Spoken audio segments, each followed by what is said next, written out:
Just today, ICE says it has made 1,179 arrests. How many of those people had been convicted of crimes in the U.S.?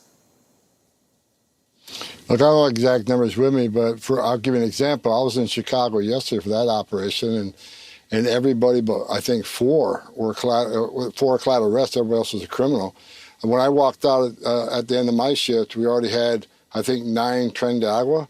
2 of them actually being charged with crimes because here's an illegal alien gang member in the United States selling illegal guns in the neighborhood, and they even sold the switches, which turned the gun into fully automatic machine guns. We arrested, I think we had a total of 7 sexual predators, sexual crimes against children. We had 2 illegal aliens convicted of murder that were released by that state prison back to the streets. So everybody we arrested in Chicago yesterday was a significant public safety threat. There were several collateral arrests, so they happened to be there when we arrested the bad guy. So this operation right now is concentrated on public safety threats and national security threats throughout the country. So the majority of those yesterday did have criminal records, and do you believe the majority of today's numbers have criminal records? I won't see those numbers till midnight tonight, but again, we're focused on criminals. But I think you and I discussed before, but in sanctuary cities, you're going to see a higher number of collateral arrests. I mean, we're going to have more criminals, but there's going to be a big number, what we call collateral, because when we're forced into the neighborhood to find the bad guy, he's probably going to be with others, and we're not going to instruct ICE agents to ignore their oath, ignore the law. If they're here illegally, they're going to go to jail too, and that's why I'm imploring the sanctuary cities, let us in the jail, arrest the bad guy in the jail where the community's safe, the officer's safe, the alien's safe. You're forcing the community, you're going to get exactly what you don't want. And more agents in the neighborhood and more collateral arrests. When you say collateral arrest, you mean someone who doesn't have a criminal record but is here, is an undocumented immigrant. They still get deported as well, right? You're not letting them go back to their neighborhoods or to their jobs. Is that right? Yeah, if they're in the country illegally, they're going to get arrested too. Now that you're officially in your position, you've been here about a week on the job. We spoke to you last before you had actually come in formally to the role. Do you have a better target number for how many people you want to deport overall? As many as we can. My goal is, I think success is removing every criminal gang member out of this country, every public safety threat, illegal alien out of this country, every child trafficker, illegal alien out of this country. Then that aperture opens, right? We got 1.4 million illegal aliens in this country who had due process at great taxpayer expense. They were ordered removed by a federal judge and didn't leave. They became a fugitive. They're next. So we're going to keep opening that aperture and enforcing immigration law. And I'll implore those in the country illegally, those who don't have a final order, those who have not been ordered by an immigration judge. If you're in the country illegally, you should leave. Because if we have to formally deport you, you can face anywhere from a 5 to 20-year bar from ever coming back, either as a student, a visitor visa, a tourist visa, or be petitioned by a U.S. citizen child. If you're in the country illegally, you haven't been ordered deported, leave and come back the right way, because there will be other opportunities. You're talking about going after public safety threats, national security threats first, but you just said the aperture is going to widen, meaning the scope of the people you're going to go after. How long do you anticipate before you're in that next phase where the aperture has gotten wider? Very soon. I mean, sanctuary cities are making it very difficult to arrest the criminals. For instance, Chicago, very well educated. They've been educated how to defy ICE, how to hide from ICE. And I've seen many pamphlets from many NGOs. Here's how you escape ICE from arresting you. Here's what you need to do. They call it know your rights. I call it how to escape arrest. There's a warrant for your arrest, and they tell you how to hide from ICE. No, don't open your door. Don't answer questions. Okay, you can call it know your rights all you want, but there's an order for their removal. They've been ordered removed by a federal judge after due process at great taxpayer expense. They need to go. But if we got to play that cat and mouse game, that's what we're going to do till every one of them gone. In terms of how you're messaging this, obviously you've been speaking publicly. We know that officials were told to be ready to be in front of the cameras, agents were, that they could be around when these arrests were happening. We saw Dr. Phil was along and embedded with one of your teams. How much thought are you putting into making this kind of a made-for-TV moment in order to publicly message or whatever your strategic goal is here?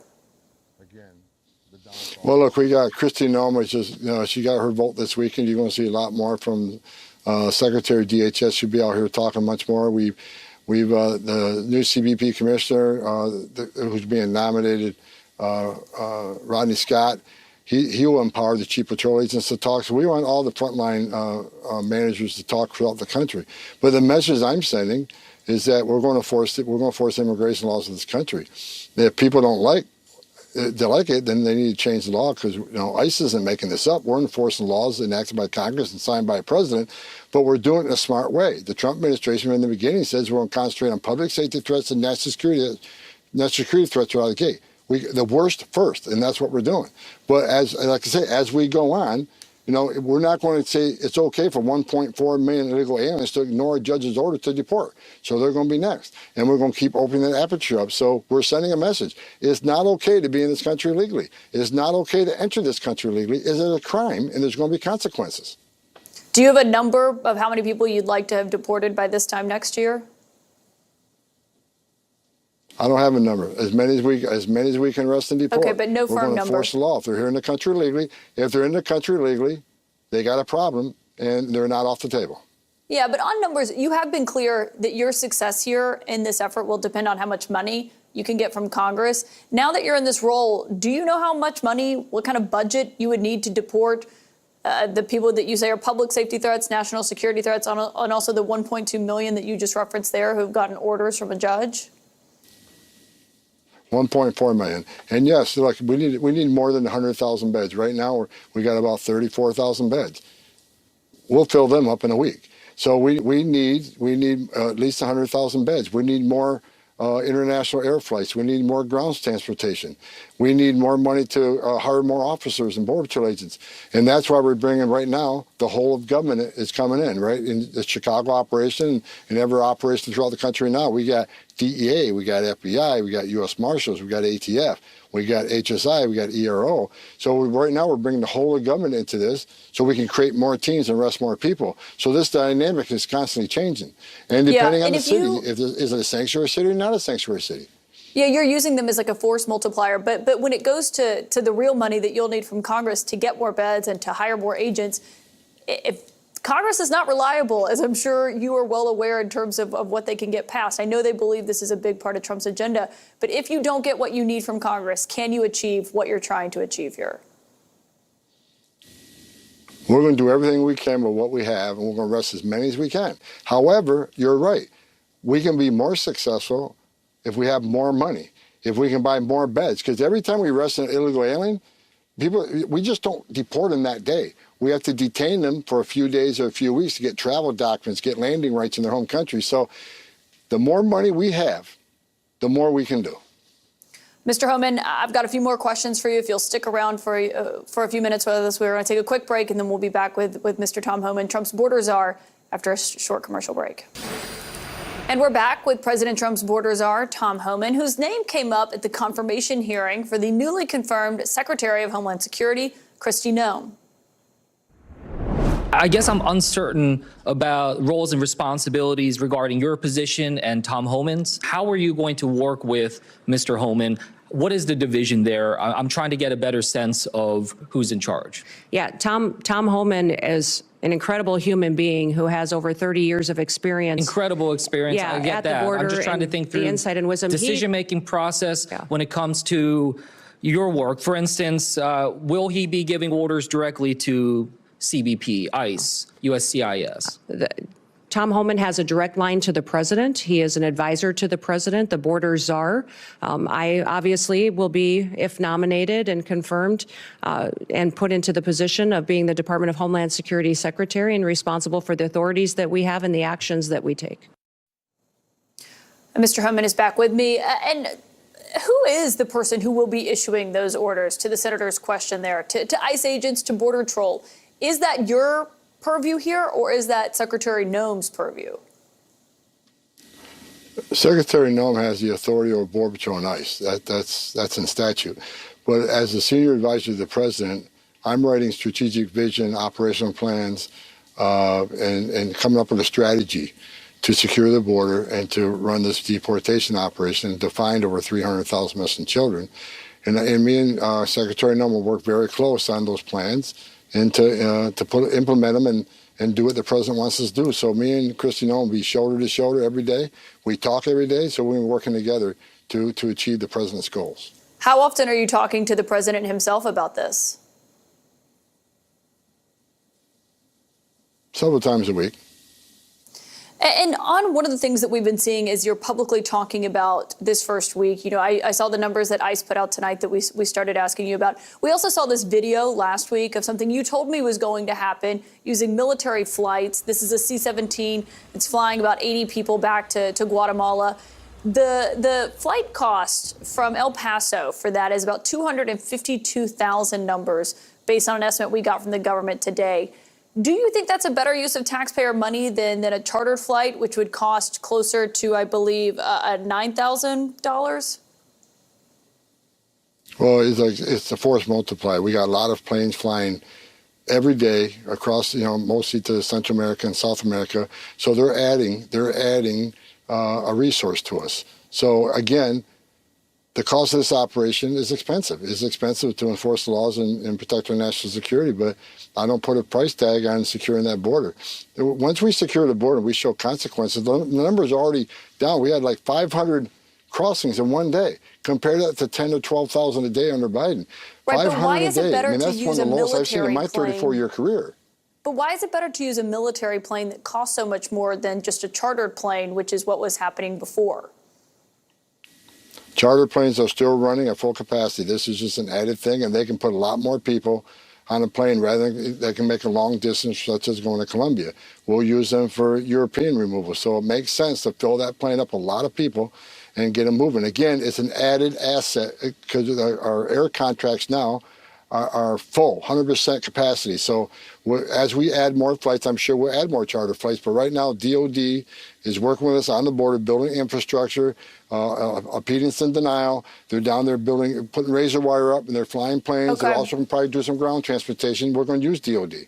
And I should note that we are told that the Department of Homeland Security will not be reimbursing the Pentagon for these flights. That sometimes is the case, but we were told today that that's not the case. On what you said earlier about your big priority right now is deporting public safety threats and national security threats. How does changing the ICE policy that allows agents to conduct arrest and enforcement at churches and schools help with that? There's no safe haven for public safety threats and national security threats. People say, well, were you really going to a high school? Well, people need to look at the MS-13 members and Tren de Agua members who entered this country, a majority between the ages of 15 and 17.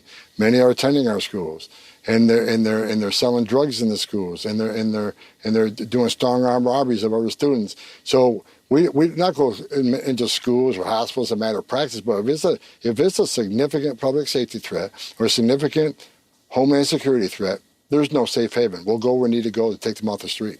But you obviously are someone, you've been working on the border for years, sir. I mean, you got an award from President Obama for people who don't know watching. And you also, have worked through these administrations. This was the policy that's been in place, I believe, since 2011, and it wasn't changed before. I mean, do you have any reason to believe that elementary schools or churches are harboring, these violent immigrants who are here illegally? Like I said, when the circumstances arise, we got a national security threat, a significant public safety threat, we're going to go where we got to go, whether it's a school, a church, or a hospital. The national security is important. And look, name another law enforcement agency. Does the FBI have those requirements? No. Does DA have those requirements? No.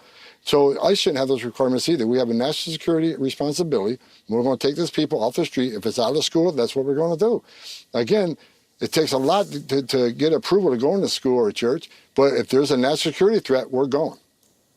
what does it take? What is the standard, I guess, to go into an elementary school? Because what we had heard from immigration advocates is that this is going to provide a chilling effect to parents in the school drop-off line or something of that matter. It shouldn't be a chilling effect unless their child's a terrorist or a public safety threat. If they are a public safety threat, national security threat, they should be chilled. They should be afraid because we're looking for them. Well, if their parent is here and they're an undocumented immigrant, I think was more of the argument that they were making. They're not off the table either. I mean, they're in the country illegally, they got a problem. I mean, it's not okay. Look, it's not okay to enter this country illegally. It's a crime, and that's the way it's supposed to be. I wouldn't feel comfortable if I'm in Switzerland illegally. So we're going to enforce the laws of this country. So, you know, the schools and the churches and essential location was a policy only for ICE, only for immigration, right? But national security threats and public safety threats have no safe haven in this country, and we'll go where we got to go. Have you gone into any schools or churches yet that you know of personally? Not yet this operation. Mr. Tom Homan, thank you for coming and taking our questions tonight. We hope to have you back here on The Source soon, and we do appreciate your time.